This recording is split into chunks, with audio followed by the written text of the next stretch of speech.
Dobrik's Pizza, right next to Saddle Ranch on Sunset Boulevard. It's pretty exciting to see that an influencer, YouTuber, Vine star has built a pizza restaurant in one of the most prestigious locations in not only Los Angeles, in the entire country, which is really cool to see.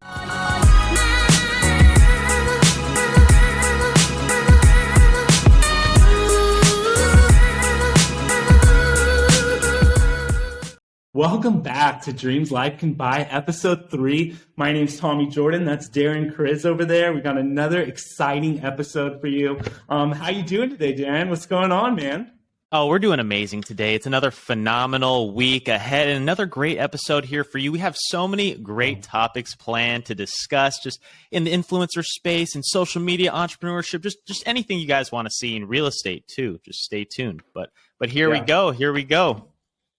That's the exciting thing. We do, like, you and I, we're multi-dimensional. Like, we probably, like you listening, like, you have a lot of hobbies, a lot of interests, but ours are real estate, business, content creation, and how do those three different things sort of merge together? And that I think excites us, like how are creators using their influence to then grow businesses, and that's one of the topics we have today, isn't it, Darren? Oh, of course. Yeah. I mean, because we've already talked about it. If you guys haven't seen our previous podcast, watch them. I mean, if you had, subscribe. Please subscribe. We need to, We're going to try to grow this channel over time, week by week, and just do what we can and help educate you guys as well as ourselves. And we got big guest plans, so stick around for that as well. But yeah, here we go. Yes, sir. Let's touch on the first thing that we're discussing today. And what was that exactly? Yeah, so that's pretty exciting. I didn't know about this, but Darren is boots on the ground. Boots on the ground. That sounds so military. But he is feet on the ground in LA. I guess for LA, you wouldn't say boots on the ground. Maybe Ferragamo's on the ground. Maybe Nikes or Converse. That's more your style, dude. Darren's down to earth, chill. So Ferragamo's, that's not happening. But Darren's on the ground, and what is opening up on Sunset Boulevard by one of the biggest creators in this last decade, really. Yeah, so pretty much 3 or 4 days after this episode comes out, there will be a brand new restaurant on Sunset Boulevard, and that is called Dobrik's. And it's a pretty clever name. I'm a fan of the name he created because I think he came up with this maybe 3 or 4 years ago when he was still doing the vlogging every day or whatnot, But Dobrik's Pizza, coming to right next to Saddle Ranch on Sunset Boulevard. It's going to be pretty exciting to see that an influencer, YouTuber, Vine star originally like him has built a pizza restaurant in one of the most prestigious locations in not only Los Angeles, but in the entire country, which is really cool to see. And November 12th is when it'll be opening. So just a couple days after this comes out, like I said. And I'm not going to wait in line because I know there's going to be probably a couple miles long of a line. I guarantee if it's anything near if it's like 1/100th of what Mr. Beast did on his opening of his restaurant, then we're going to see a lot of people lined up on Sunset Boulevard, stretching a couple blocks. So it's going to be exciting to see. And we also got to get a review from Dave Portnoy to see if the pizza is actually any good because anyone can open up a restaurant, a business, or anything, but for the product to be of good quality, that's tough in itself. So it'll be cool for sure. And I'm definitely going to try the pizza eventually. Maybe I'll give it a couple weeks after the hype dies down a little bit, but we'll see for sure. Yeah, I can't imagine. I mean, we had in the Palm Springs area a new Chick-fil-A going, and literally for the last few weeks, there's been like a 2-hour line. So I can't imagine the Dobrik's Pizza, what that's going to be like. And to give it context, so where he's opening up this store, Darren mentioned, like, it is really prime real estate. What do you have? Is it the Comedy Store or the Laugh Factory down the street? The Comedy Store is just west of Saddle Ranch, and the Laugh Factory is just east. So you pretty much have smack in the middle of these two prestigious comedy stores. And then you have, Sunset Boulevard right next to Sunset Plaza. It's in just the heart of the Sunset Strip in LA. It's right between Carney's. I know a lot of people probably from seeing movies and stuff, the windy roads of Sunset, you pass by this train looking like restaurant. It's called Carney's, where they have good hot dogs, burgers, whatnot. Hot dogs mainly is what they're famous for. Yep. And so it's right between that and Saddle Ranch, which is crazy. Yep. And Saddle Ranch, I know one thing that Dobrik used to say, well, a couple of years ago, back when when everything was shut down, he said he would not post a vlog until Saddle Ranch was opened at full capacity, which is pretty funny because he used to always, I guess, go there. That was his favorite restaurant in LA. And to see that it came into fruition that he built, or he has now started a restaurant right next to his favorite restaurant in Los Angeles, is pretty inspirational for anyone out there, because it's not like he came from a lot. I mean, he had a dream and he moved to LA, Hollywood and Highland, figured it out, started making content, and now he is a multimillionaire, also living in a $10 million house in Studio City, which is pretty absurd. It's a really nice modern mansion out there too. But yeah, good for him. Good for him. I'm excited to see where this restaurant goes. Yeah, it's insane. I think they all started on Vine Street. So they're right there are a bunch of Viners, and there literally was a street in Hollywood called Vine. Yep. And a lot of them were even in the same building as they were. It's almost like TikTok now, where they're in these houses and doing these different things. All the Viners were like in the same area, getting big, blowing up together. It's so funny how things go in like movements with these different apps and things, content creation. Dude, that is so true that the Vine I didn't even think about it that way. Whereas you have all these TikTok houses now, the Hype House, the Sway House, however many other houses there are out there. I'm sure there's hundreds that we haven't heard of. They don't all blow up. But the Vine stars all moved into 1600 Vine, a building, as you said, on Vine and Sunset. Right in the middle of Hollywood, pretty much. And it's a super nice building. It's not the cheapest building. It's one of the nicer buildings there in the middle of Hollywood. And I know like Dobrik, I don't know if Dobrik lived there, but I know like Logan Paul lived there. King Batch lived there. And like all these big guys who had tens of millions of followers on Vine, they went there, then started doing YouTube basically when they went out to LA. And it's just like, the new generation, the new wave. What year was that when Vine was going off? Like 2015, 16? Yeah. And now, and all those Vine stars went to YouTube. So it's going to be the same thing. Like we're going to see all these TikTok stars coming to YouTube. They're already doing it now, at least all the ones with a future in mind with content creation. So it is the next wave of content creators. Totally.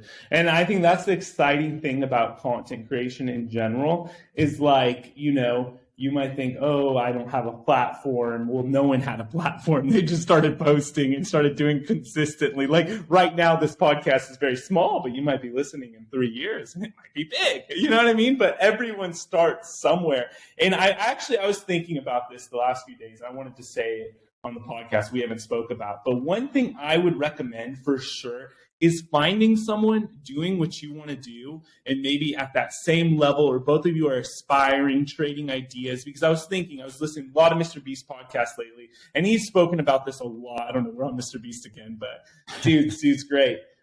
He was talking about when he had like just a few thousand subscribers, he had a group of friends that all had about 10,000 subscribers. And he said every morning they would wake up, they would do a call, and then they basically years later or whatever, they all hit 1 million subscribers at the same time. And he said that's not random. Like that happened because they were talking about thumbnails, click-through rates, like what's working on YouTube, what's not working. And that's what I'm excited doing this podcast with Darren, because Darren is like, he's like my I don't know, that's good peas in a pod. We said that in the first episode. But he is like one of my guys, like the guy with myself. This is getting so weird.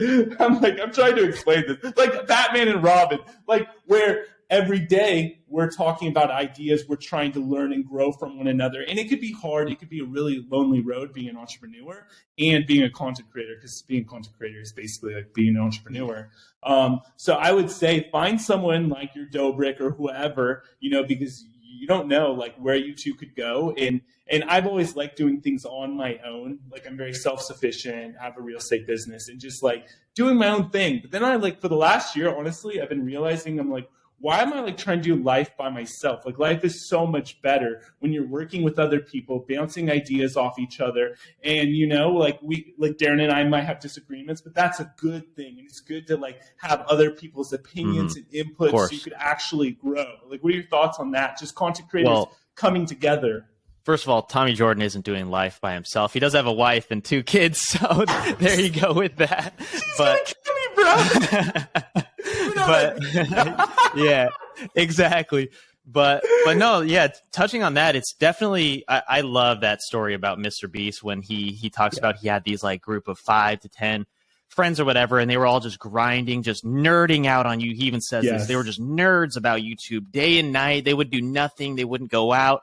They wouldn't hang out with other people. They would only, and he said he didn't have any friends besides these guys or even until these guys.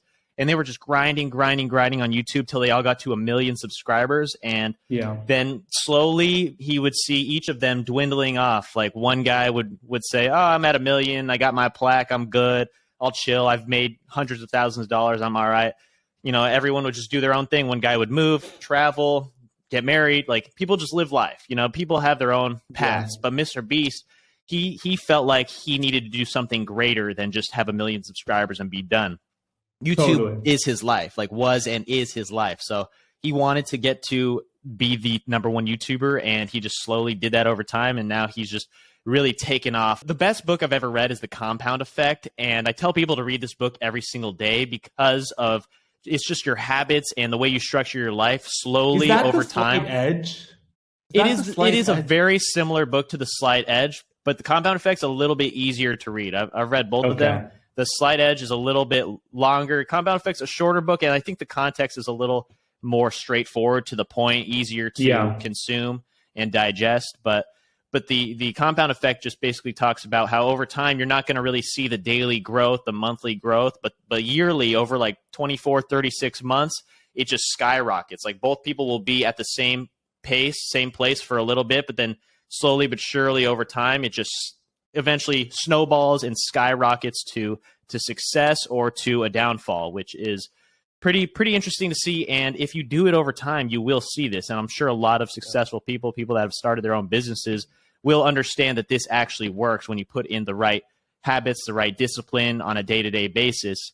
So Mr. Beast just did that, and he now sees himself at the top, whereas all these other people, you know, are just living casually, which perfectly fine too. People have their own paths, their own desires and goals in life, but it's cool to see from the #1 YouTuber talk about a story like that you have to surround yourself with like-minded people. And like what you were saying, you know, we both love discussing this. Like we consume YouTube all day. We listen to every podcast about YouTube. So it just comes natural to us that we started something like this and want to, you know, take this into the future and see what we could make of it. But it's cool.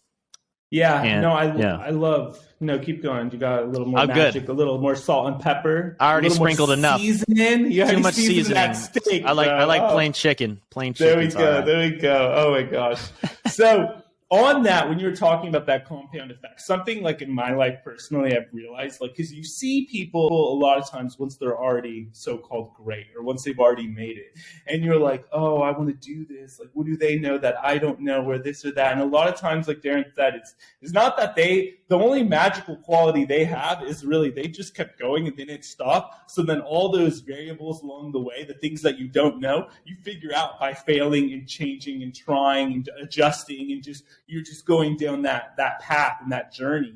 But I think a lot of us, we just like we get too in our heads, and we try to, instead of just like, what is it? Like, instead of like eating an elephant all at once, like just start with the toenail. Like, it's a weird analogy, but I've heard this before, but you start slowly, right? And you just chisel away. And then years of doing that, like, you're going to become great. You know, LeBron didn't just pick up a ball and just like crush it, at 5 years old. I mean, maybe he had a natural talent for it. I'm sure, obviously, like more gifted than other people athletically, but it was all that hard work and that consistency. Michael Jordan failing his high school basketball team, and those are the kinds of stories that really inspire me. No one really gets inspired when you hear like, oh, like at 2 years old, like he was perfect free throws, all that kind of stuff. Like, it's the people that like whoa, they really had a struggle to get there, and now they're like the greatest of all time or whatever, but like they were just like me.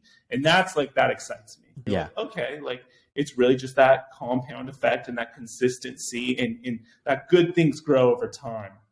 Yeah, the late great Kobe Bryant, my favorite basketball player, especially growing up in Los Angeles, being a huge Laker fan. I would always follow Kobe. He was everything out here, and still is, will always be.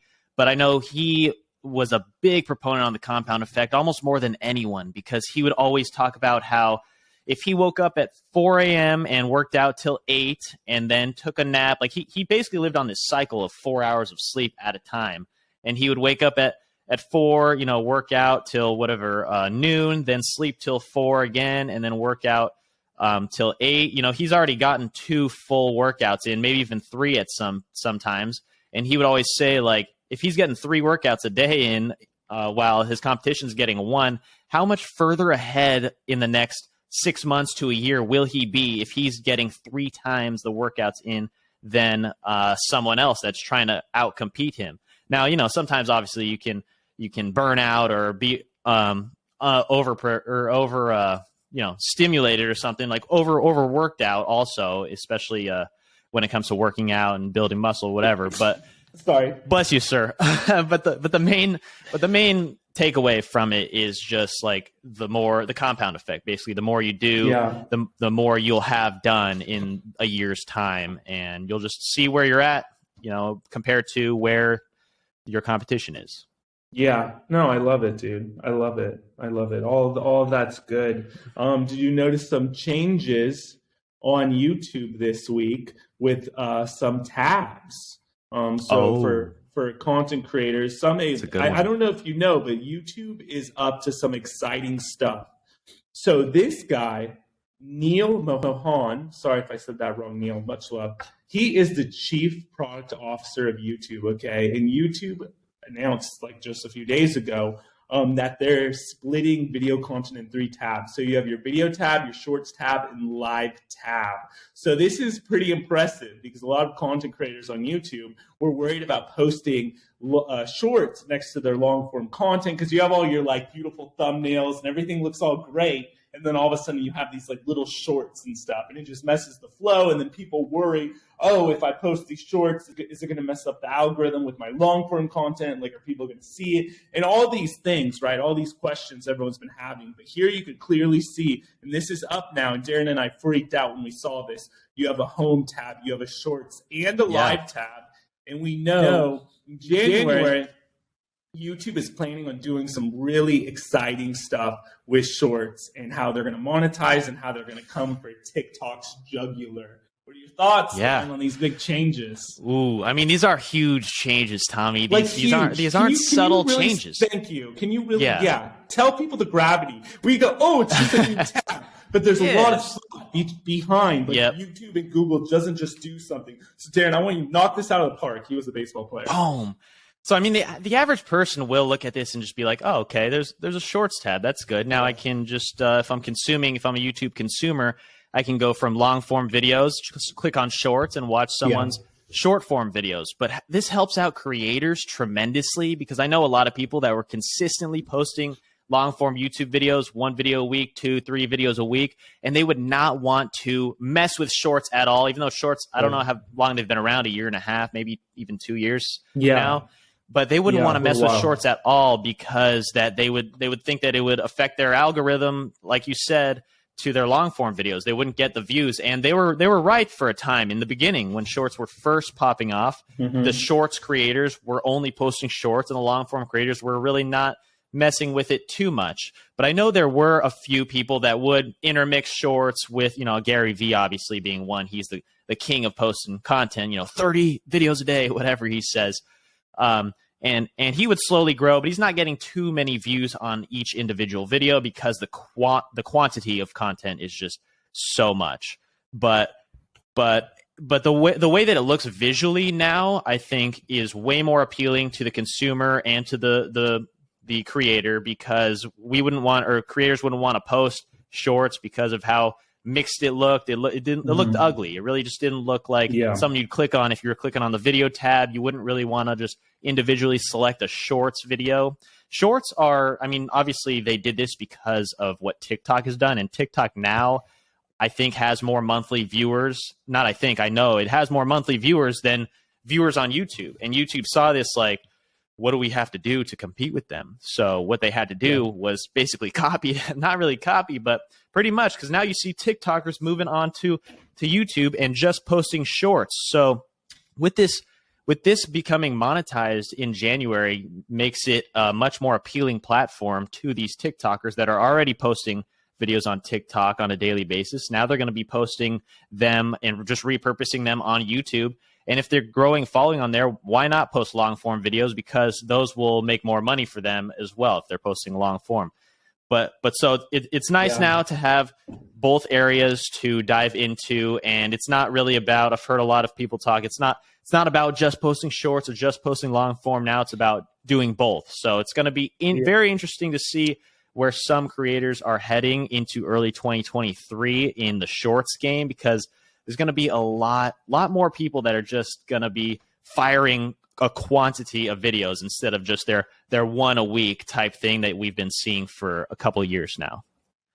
For sure. No, all of that, man. I agree 1,000%. And by the way, I know Darren and I, well, Darren, shout out if you don't feel this way, but we're not married to like TikTok or YouTube or Instagram. Like, we're all about classic Gary Vee, going where the attention is. So for me, I think competition is good between YouTube, TikTok. It helps people innovate, right? And the more competition, it's going to be better for everyone. And then also with competition, I think there comes a lot of like moments of arbitrage where one platform decides to start boosting content. We saw with Reels on Instagram. Instagram was sort of really hard to grow on.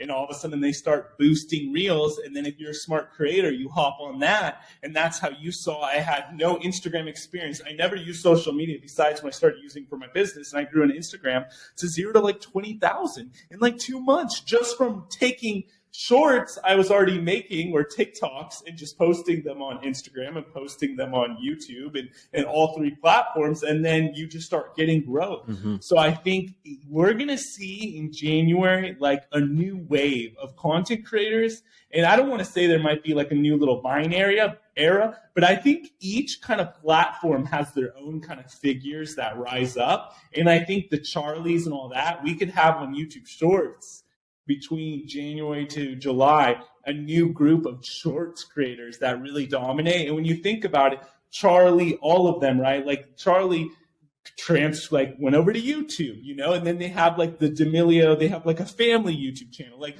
so all these TikTokers realize, well, you know, the monetization's not that great. Darren knows you get millions of views on TikTok. I think KSI or something said he got like 70 million views on TikTok and made a few grand, something like really bad. Where to put that in perspective, pennies.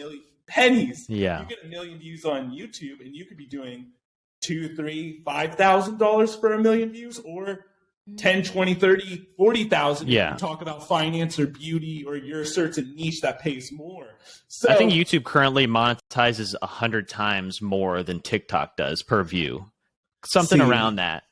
Yeah. That's insane. And I think what's really exciting, Darren, what you're talking about is what's going to happen is YouTube owns Google. Google's a search engine. YouTube's basically like a video version of Google, right?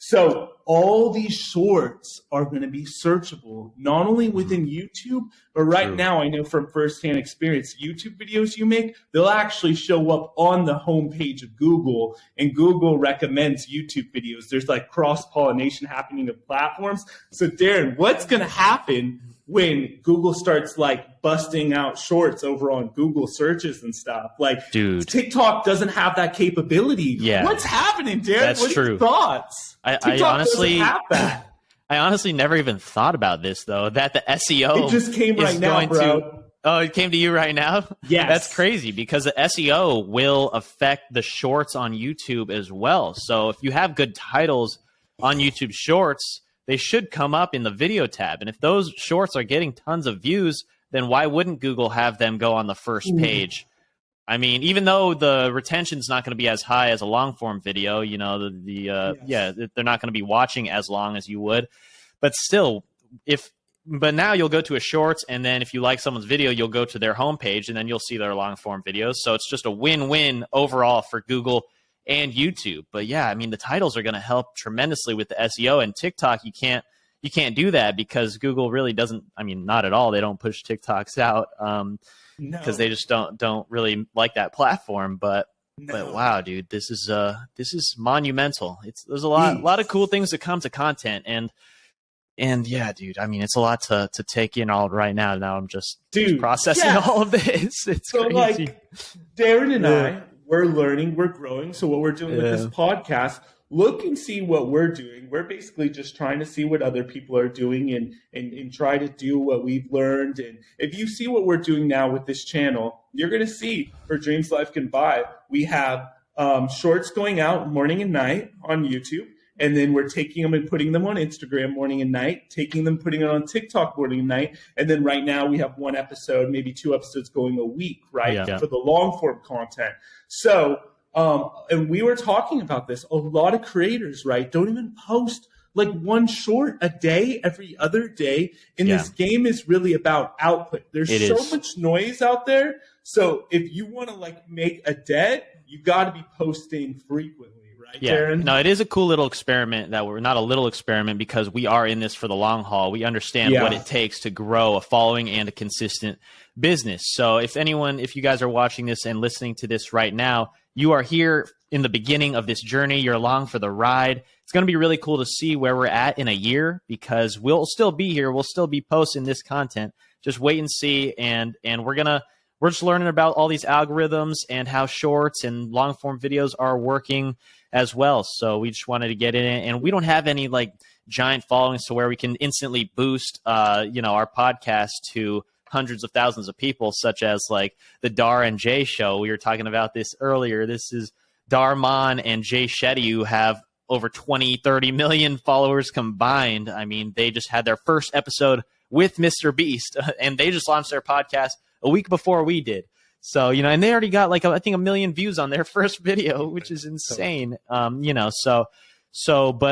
if they're starting one right now, you just know that this is next level stuff, and 2023 content is really just beginning when people thought it was slowly dying out. But also, like you were saying a little earlier, we are not just stuck on any of these platforms. And I think that goes to say with any business too, such as if you're in real estate, there are some older real estate agents that have been in the game for 10, 15 years that are like, I was door knocking 10 years ago, and this is what works still today.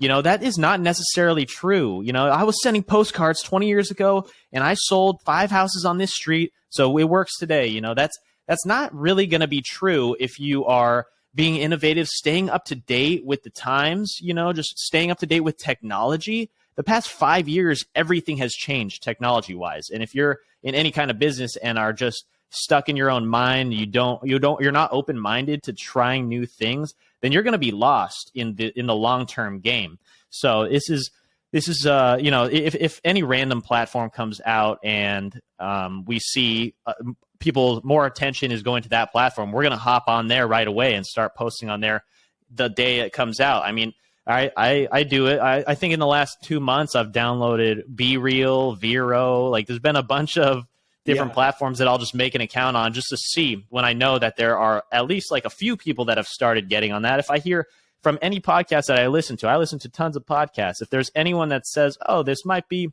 the next this, then I'll just look into it. I'll do a little research and then figure out where the attention might be going, because it's not going to stay on YouTube, TikTok, Instagram forever. Who knows? TikTok could die next month, and a lot of these big creators that are on TikTok will slowly die if they don't have any way to transfer their audience onto Instagram or onto YouTube or anywhere else. I mean, I'm sure they could grow like a smaller following somewhere else, but if they're not on every platform, they're going to slowly just die down once these social platforms do.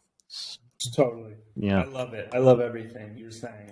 One thing, like when you're talking about realtors being stuck in the old ways, or it just being a business owner, entrepreneur in general, I say this, okay? If you are an entrepreneur, business owner, if you are, for example, a doctor, okay? This was on the Ed Milet show. This guy basically helped brands and stuff, and they did polls and research by big, like not Gallup, but by big people who do polls and whatever. And they found that people are more likely to trust a doctor. I think it might have been a plastic surgeon or something, or just a doctor, if they posted content on social media. Not if you went to, dude, how ridiculous.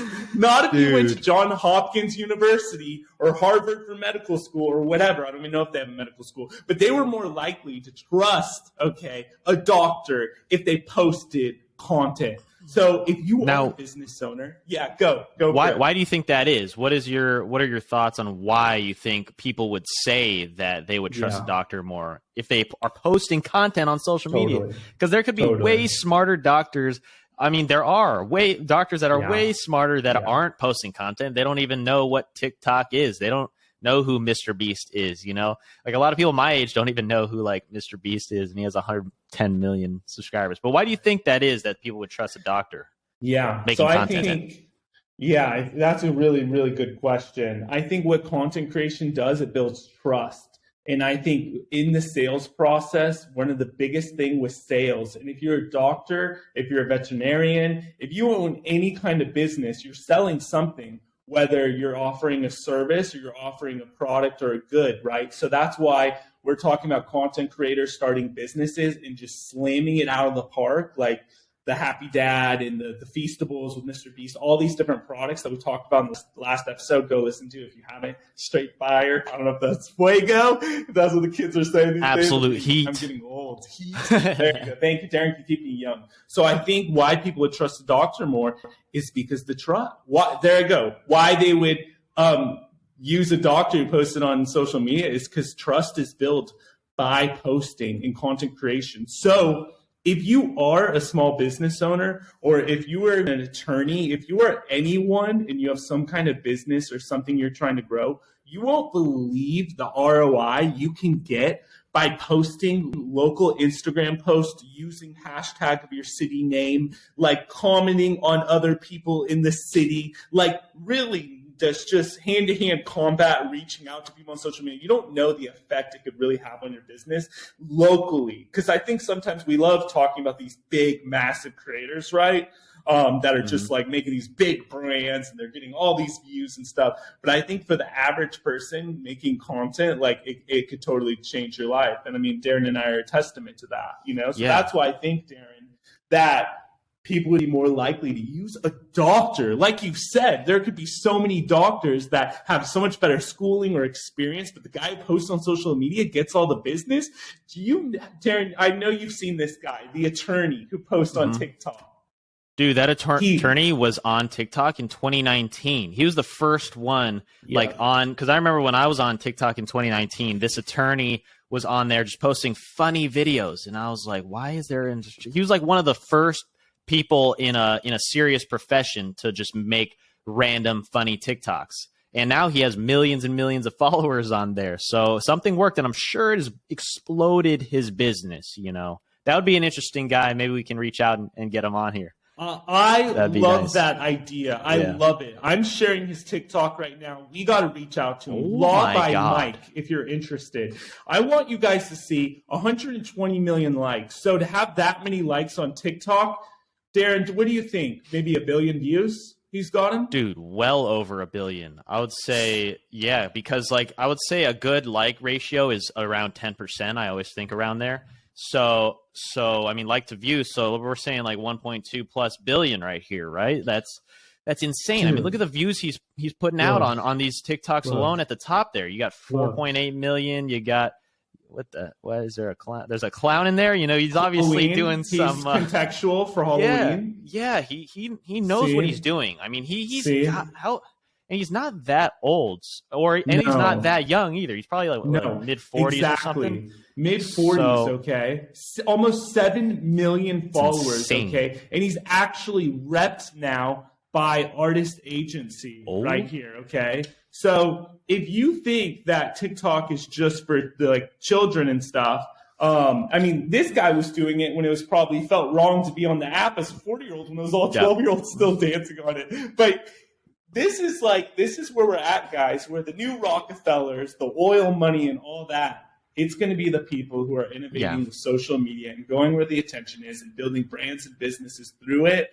And random guys by Law by Mike, I bet you he's making millions more per year because of starting on TikTok. Yeah. I mean, people that are innovative and creative as well and that come up with ideas that I'm sure he does. I haven't seen many of his videos in a while, but they, you know, once brands start reaching out to him, they're not reaching out to him because he's some lawyer or whoever he is. They don't even, they're reaching out to him solely because of his reach, solely because that every video he posts, there will be hundreds of thousands, if not millions of eyeballs on that post.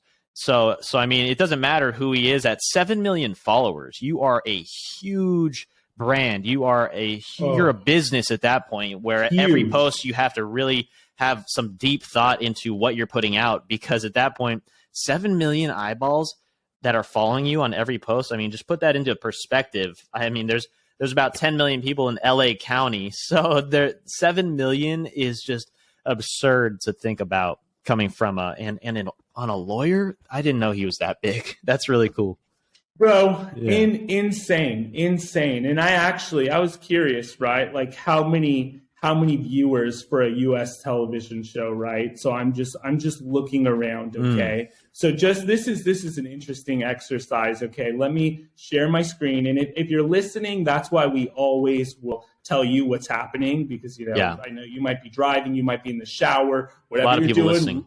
We're everywhere right now. We're on Apple Podcasts, Spotify, everywhere you're trying to watch podcasts. But now, what do we have on the screen here, Tommy? So what I'm showing you guys right now this is from Hollywood Reporter, 2021 to 2022. This is showing how many viewers, right, for a show. So obviously Sunday Night Football is 18 million viewers. But let's just go down the list, okay? So right here, some of these shows: MLS Soccer, All American, Batwoman, what is it? Whose Line Is It Anyways? Under 1 million views per episode, okay? Even bigger shows like Family Guy, what do we got here? 1.9 million viewers. Okay. Just an all-time classic cartoon. Classic. Family Guy. So let's talk about that right now. Family Guy is getting 2 million views, okay, every time the episode airs on national television. And this attorney, that's a very niche subject. That's a very small thing, okay? Got over 1 billion views, okay? So here's this guy, okay, who's an attorney by trade, and he's getting more views than even like Sunday Night Football. Or I mean, massive television shows. If he's getting 400,000 views every TikTok he posts, 400,000 times 7, like 7 posts if he posts daily, that's almost 3 million views a freaking week. Dude. He's getting more than television. And that's why we're like, world, wake up. Like, we want to get a loudspeaker because this is it, man. If you're listening to this, this is it. I mean, they're already saying that TV is slowly dying, and we're already seeing more attention is on YouTube, on our phones, on these digital platforms than TV alone. And just think about how much it costs to put a commercial, a mid-roll commercial, a mid-roll ad on like a Family Guy. You know, it'd be so much money to just call up whoever and say, let me put my 30-second commercial onto here. But to put a brand, to pay for an influencer to shout out your company it's way undervalued right now. And that's a specific thing that if you listen to Gary Vee, he talks about all the time, how even still these influencers are getting hundreds of thousands of views, way more than people are when watching TV. And if you're watching a commercial on like if you're watching Family Guy and a commercial pops up, you're not watching the commercial. You either recorded that show and you're fast forwarding through the commercials, or if the commercial's on, you're going to be looking on your phone and then scrolling on your favorite creator or watching a YouTube video mid-commercial. You know, attention spans these days are so minuscule that people are not watching your basic television commercials. So, and then when you're watching a YouTube video and you're watching, let's say, a vlog of your favorite creator, and there's a mid-roll ad, 30 seconds, they're talking about a brand, you're watching that because you like them. You want to see what they have to say about that company. So it's just Totally. it's just the eyeballs are way more into a YouTube creator's advertisement than onto a commercial these days. So I mean, I think that's a good investment for any company as well, to pay creators to advertise. Oh, completely. I mean, just off the top of my head, businesses that really have tapped into the whole influencer. I love this. This is so much fun, bro. The influencer like content creator game. Okay. Fashion Nova. Okay. He basically. Let's talk about Fashion Nova real quick. I mean, the guy bought the one. The one. Tell him about the most expensive house in the world. Not the world. Well, it was listed at $500 million in Bel Air, and it was purchased by the Fashion Nova CEO for. It went on auction, went for $141 million, but way undervalued. A lot of problems with the development. That's for another day. That's another time. But yeah. But it was purchased by the Fashion Nova CEO. Yeah, Tommy's pulled up an article right here. It's crazy how he could have afforded this. And, well, it's actually not crazy because he saw the wave 10 years ago with paying these social media models, social media influencers, good money to just wear his clothing, sponsor his brand. And over time, it has paid off to where he has a net worth in the hundreds of millions of dollars. If not, I think he's got to be a billionaire if he's gonna buy the one. I mean, multi-billionaire. Oh, for sure. But Fashion Nova now, I mean, I see them in malls and stuff too. They're a huge clothing brand, and it started with influencer marketing. Yeah, and exactly. And that's talking about attention again. A lot of the old school media is still and especially media buyers, they're still going through traditional television networks and stuff, right? Or to put their ads out and stuff. And I think the entrepreneurs, the people like you who are obviously up to date and current with the times, okay? They're starting to build their businesses on the back of influencers. And the mind-blowing thing about all this is these influencers, like the attorney, okay, from who knows where. He could be from a little town in Boise, Idaho, okay? This guy, and I'm not saying he is, I'm just hypothetically here. This guy here is pulling in more views than massive TV shows like Family Guy. So the smart entrepreneurs are finding these influencers, and the attention is so underpriced where you could pay these people to advertise your products or brands or whatever, and you get a massive return that you can't even get on television. And it's such an arbitrage right now because these bigger players in the industry are still haven't really realized the power of content creators and influencers. And I think that's still the exciting thing. People are still late to the game. And something we wanted to talk about was some very smart people, business owners, the real estate, the agency with buying Beverly Hills. Yeah, so, okay, Buying Beverly Hills. This is another, I mean, I'm sure a lot of you guys are familiar with the show. Selling Sunset on Netflix. It's got to be in the top 10 Netflix shows right now, viewership-wise. Not sure the exact numbers, but now Buying Beverly Hills. This is another show, real estate show, just pretty much drama and real estate, where they are showcasing nice homes as real estate agents in Beverly Hills. And it is by Tommy's company, the company that Tommy works with, the agency, Mauricio Umansky, and his entire family basically are the stars of the show. And they were all on the Real Housewives of Beverly Hills. So they have a pretty big following, and they saw what the Oppenheim brothers did with Selling Sunset. And I mean, they have taken their business to 10x times, maybe 100x because of Selling Sunset. I mean, every time I drive by the Sunset Strip, you pass by Dobrik's, and then you pass by Saddle Ranch, and then you get to the Oppenheim office, and there are always people. I would say every 5 minutes, there is somebody walking by, taking a photo of their office because of that show, because of content. Nobody would have heard of them as a real estate company if they were just door knocking, like cold calling. I mean, but they did. They had to build their business door knocking when they first started 10 years ago or whatever that was.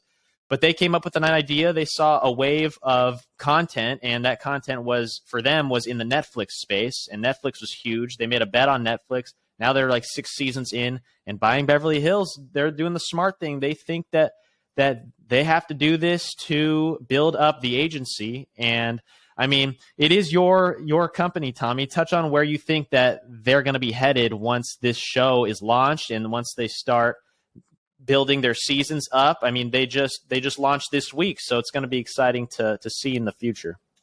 Yeah, I think it's so exciting, like what they're doing. And like you said, like, well, just to preface it, right, to be a real estate agent, it doesn't require a 4-year degree. Like it's not the most difficult thing to get a license, like real estate agents, like this was never a sexy or cool job, which is the funny thing.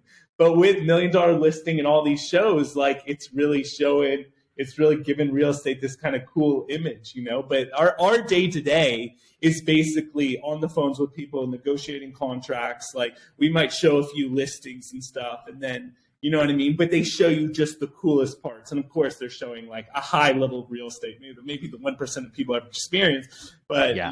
Anybody could be an agent in LA and actually start creating content and start selling those homes like Darren's done. But if you work hard, but that's just a side note here. But I think it's going to really take the agency to another stratosphere. And I'll tell you, Mauricio Umansky, right? So he started, do you remember real quick? I was thinking about this. $1 Million Listing, him and Josh Altman, I think used to be at the same brokerage. Do you know that? I don't remember know exactly. this for sure, but I remember seeing Josh before he was with, with them? Douglas Elliman now, but Douglas were they Elliman with now. Coldwell Banker, maybe? They might have been. This was one of the very first episodes, okay? And I bet you, and I know for a fact, right, when Mauricio was probably on The Housewives, right, he probably got a lot of flack of like, what are you doing on The Housewives? Like, you're a real estate agent. It's going to ruin your image. And you know what? He was smart, and he was being a pioneer. And a lot of times they say, like, the pioneers are the ones that get, like, the arrows in their back, right? Because everyone else, like... But he's a guy who's just really... I think his IG is, like, 500,000 people, 500,000 followers. I mean, he's obviously owns the agency. I'm in my office right now in Palm Springs area at the agency office. But when I first met him, right... a few years ago, like I've spoken to him on the phone and that kind of thing. But when I first met him here in the office, I was like a nobody. Well, I still am nobody. But like I had no sales, like whatever, right? And he sat here, actually, like right over here in this conference room with me and another agent, sat with us for an hour and literally was giving us advice about what he would do if he was here in this market and how he would go about it. And he was so genuine and down to earth, despite selling homes like the Playboy Mansion for over $100 million and stuff. You know what I mean? And having a network of all A-listers and blah, blah, blah, blah, all that stuff you see on TV. He's really just a down to earth, like genuine guy. So I'm excited about the success they have, but I think it's going to make the agency just a household name, a household brand, like it has with the Oppenheim brothers. I mean, what do you think? Yeah. I mean, it is good to hear that Mauricio is genuinely a nice guy, and we will be having him on here eventually just to discuss what, I want to hear his thoughts with beginning the brokerage that he did and what his thoughts were going into with the agency, because I know that is a company that they do try to come up with innovative and creative ideas. I know in their Beverly Hills office, they have a ping pong table in there. They have a bar even, with alcohol, an actual bar, not just a juice bar. We have a bar here with alcohol. No one uses it, but it's here. No, they do brand themselves a lot differently than your classic Keller Williams, your Douglas Elliman, your Coldwell Bankers, and so it's pretty cool to see. And then I want to also hear his strategy toward this next wave of getting their new show on Netflix. So we definitely have to watch that and then discuss what we think and how it compares also to some of these other real estate shows. Totally. Because, you have to be up to date with these real estate shows, even though, like, guys, these shows are pretty much all scripted. Like, obviously it's a show, it's on TV. Every scene is pretty much structured. All the dialogue might not be, every word is not to the T of what they have on paper, but the scenes are scripted. They want to turn it into a show that's going to get views, a well produced, well-organized show. If there's no script, if there's no storyline, people aren't going to watch it. And that's why people love selling Sunset, because of the storyline with, not liking one character and loving another. They have their enemies, their protagonists and antagonists. They know what they're doing when making these shows. These Hollywood producers are smart. They've been doing this for a while.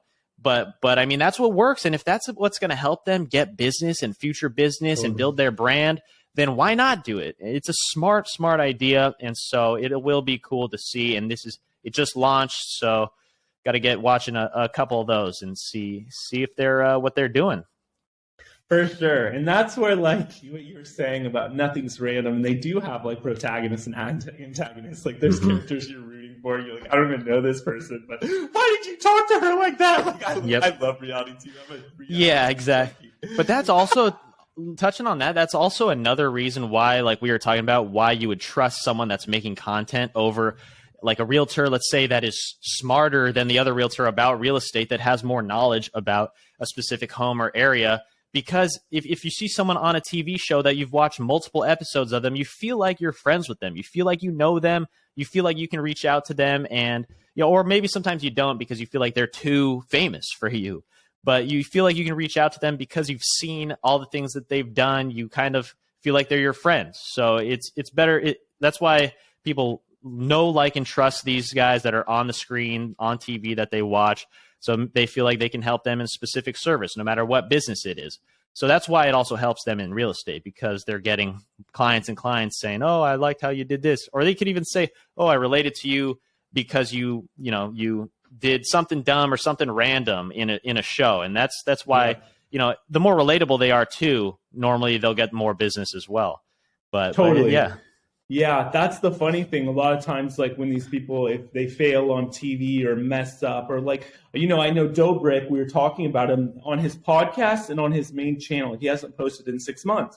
And we know he has, like, a little drama and stuff with the squad and stuff. But aside from that, like, people make mistakes. And, when you own your mistakes and you just keep pressing on, like, people can identify with that, because, like, none of us are perfect. Like, I don't have the perfect opinion or thought about everything. I'm going to be wrong with the things I say or think, and we're always growing and learning. And I think that's the thing all of us should do. People, no matter what background, beliefs, wherever people are coming from with their thoughts and ideas, we should hear them out and give them a chance to sort of say what they want to say, because you never know, you might learn from them. And by us just being here on this podcast, like, we might say stuff that some people like and dislike, but guess what? Like, and I always say this is so random, but, like, Jesus is one of the most famous people in the world, and, like, he was killed. They hung him on a cross. Okay. So, like, if you want to grow a big brand, don't be afraid to offend people, not for offending's sake, but just be yourself. Because if you want to have a true, strong following, wouldn't you say, Darren, that the strongest people on social media, like, or the Mayweathers or McGregors or the, like, Jake Paul or Logan, like, people might hate them, but like, man, like, they're hurting. Yeah, they're the most authentic people. Yeah, they're not hurting in the wallet, that's for sure. I mean, they are authentic. They're just true to themselves pretty much, but they also know how to be outlandish and wild and say things that will entice a crowd. And everyone that's famous is going to have haters. There's no celebrity, nobody with a big following that doesn't have any haters, and so I mean, yeah, they're doing something right by just putting themselves out there, saying what they want to say, and yeah. I think it's about, like, when you find yourself creating content for your business or whatever, like, whatever values you have and stuff, don't lose those values and stand up for what you believe in, but also be willing to learn and grow from others. And that's why we're here today, baby. So that is beautiful. I think that was the message for the day right there. I love that at the end there, Tommy. That is beautiful. So yeah, that was pretty much it. Thank you guys so much. We made it to the end of this third episode. Please subscribe if you're not subscribed. Hit the like button, really helps us out. And comment if you listened, if you watched. We want to see some comments below. I don't care who you are, just leave a comment down below. Subscribe for a lot more coming. We got big guests planned. I'm gonna keep saying that, big guests planned. I mean, we already have them lined up for next week, so it's gonna be interesting to see. It's gonna be good. Well, thank you guys again. We love you. Our day one people. Peace.